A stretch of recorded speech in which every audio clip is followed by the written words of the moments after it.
గాలి ముద్దు కృష్ణమనాయుడు వారసత్వంతో పాటు ఆయన ప్రజలతో ఏ విధంగా మమేకమవుతారో అందుబాటులో ఉంటున్న ఆయన కుమారుడు గాలి భానుప్రకాష్ నగరి నుంచి టీడీపీ అభ్యర్థిగా బరిలో ఉన్నాడు.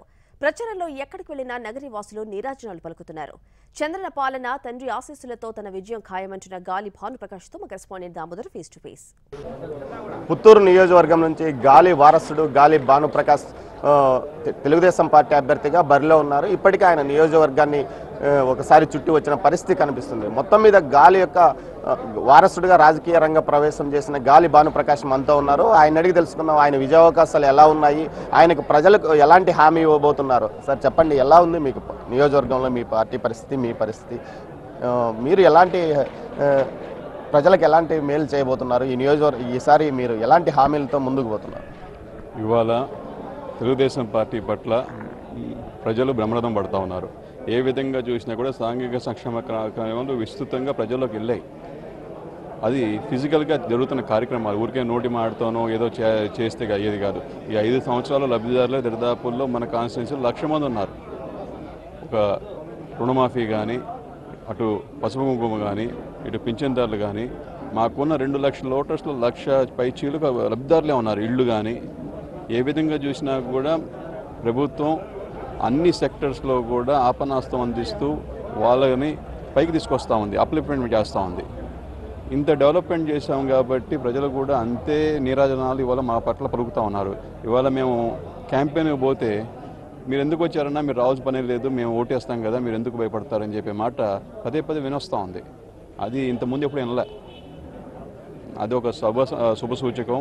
ఖచ్చితంగా చంద్రబాబు నాయుడు గారి ప్రభుత్వం మళ్ళా రావాలనే ఆవశ్యకత ప్రజలే వ్యక్తపరుస్తున్నారు. ఎందుకంటే ఇవాళ ఒక పక్క సంక్షేమ కార్యక్రమాలు విస్తృతంగా చేస్తూ డెవలప్మెంట్ కూడా చేసుకుంటూ పోతా ఉన్నాం.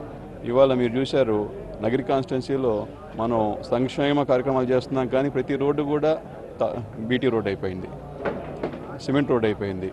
అట్లాగే ప్రతి వీధి దీపం కూడా, ప్రతి పోలుకి వీధి దీపం ఉంది. ఇంతకుముందు ఏంటంటే ఎక్కడో ఊరికి 2 లైట్లు ఉండేవి, 3 లైట్లు ఉండేవి. ఇవాళ ప్రతి పోలుకి 2 లైట్లు ఉంటా ఉన్నాయి. అంటే ఈ డెవలప్మెంట్ కూడా ఎక్కడ విస్మరించలే. మనం ప్రజలకి ఒక పక్క హ్యూమన్ రిసోర్స్ డెవలప్మెంట్ చేసుకుంటూ మన జిల్లాను కూడా డెవలప్ చేసుకున్నాం. మీరు చూసారు, ఇండస్ట్రియలైజేషన్ కూడా ఎప్పుడు కానంత విధంగా నగరి మొత్తం చిత్తూరు జిల్లా ఫస్ట్ టైం జరిగింది. గత ఇండిపెండెన్స్ వచ్చినప్పటి నుంచి ఒక ఎత్తు అయితే 2014-19 ఒక ఎత్తు. మీకు ఐటీ మ్యానుఫ్యాక్చరింగ్ హబ్ ఏదైనా ఉందంటే భారతదేశంలో ఇవాళ చెప్పుకోదగ్గ ప్లేస్ అనేది తిరుపతి, రేణుగుంట, ఏర్పేడు క్లస్టర్.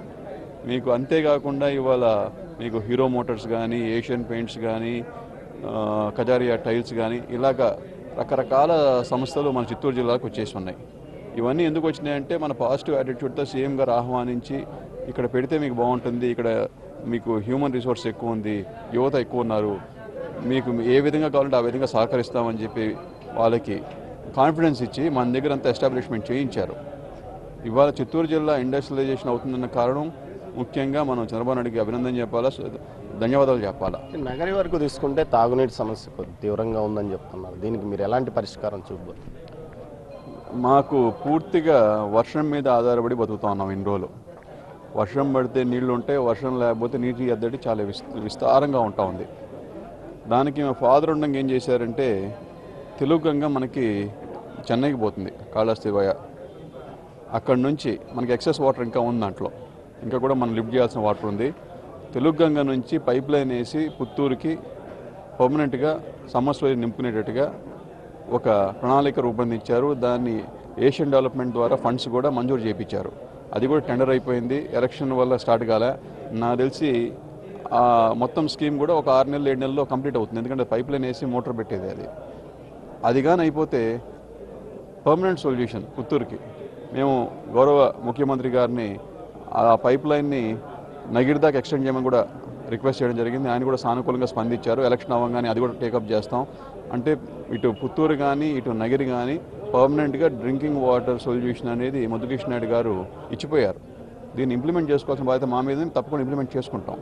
నగర్లో చేనేత కార్మికులు ఉన్నారు. వారి సమస్యలకు అంటే ముఖ్యంగా గిట్టుబాటు ధరలు లేకపోవడము, టెక్స్టైల్ పార్క్ అనేది లేకపోవడం వల్ల మేము ఇబ్బంది పడుతున్నాం అనే పరిస్థితి ఉంది. అంతేపాటు నగర్లో వాటర్ పొల్యూషన్ కూడా తీవ్రంగా ఉంది ఈ పరిస్థితిలో. దీనికి మీరు ఎలాంటి పరిష్కారం చూపబోతున్నారు?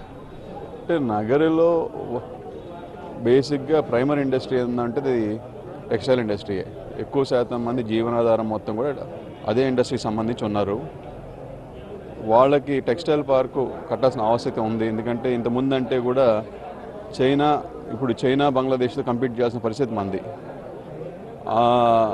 దాంట్లో వాళ్ళకి కొద్దిగా డిసడ్వాంటేజెస్ ఎక్కువ ఉన్నాయి. వాళ్ళకి ఏంటంటే రాయితీలు ఎక్కువ, ప్రభుత్వ ఇన్వాల్వ్మెంట్ ఎక్కువ, చైనా కానీ అటు బంగ్లాదేశ్ కానీ.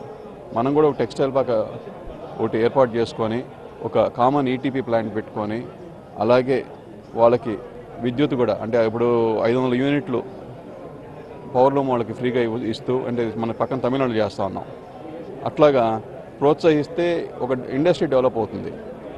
మన లోకల్ ఇండస్ట్రీ డెవలప్ అయితే, ఎందుకంటే నగిరిలో చాలామంది జీవనాధారం అదే కాబట్టి తప్పకుండా ముఖ్యమంత్రి గారి దగ్గర ఒక డిపిఆర్ తయారు చేసుకొని పోయేసి ప్రజెంట్ చేస్తాం. ఆయన్ని కూడా ఒప్పించుకొని త్వరలో అది కూడా టేకప్ చేస్తాం ఎలక్షన్ అయిపోమని.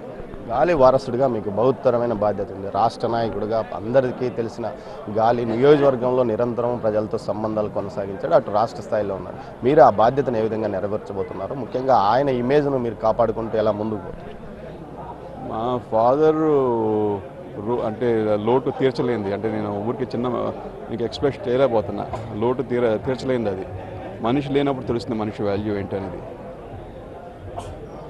ఆయన అడుగుజాడలు నడవడానికి ప్రయత్నం చేస్తున్నాం. ఆయన ఒక మహామనిషి. ఇవాళ ఎంతమంది ప్రజలు ఏకకంఠంతో ముద్దుకృష్ణ నాయుడు గారు కుటుంబం కావాలా, మనం ఉండాలని చెప్పి వాళ్ళంతా కూడా నిలబెట్టి మన పార్టీని కూడా ప్రసన్నం చేసుకొని వాళ్ళని అభ్యర్థి చేశారు.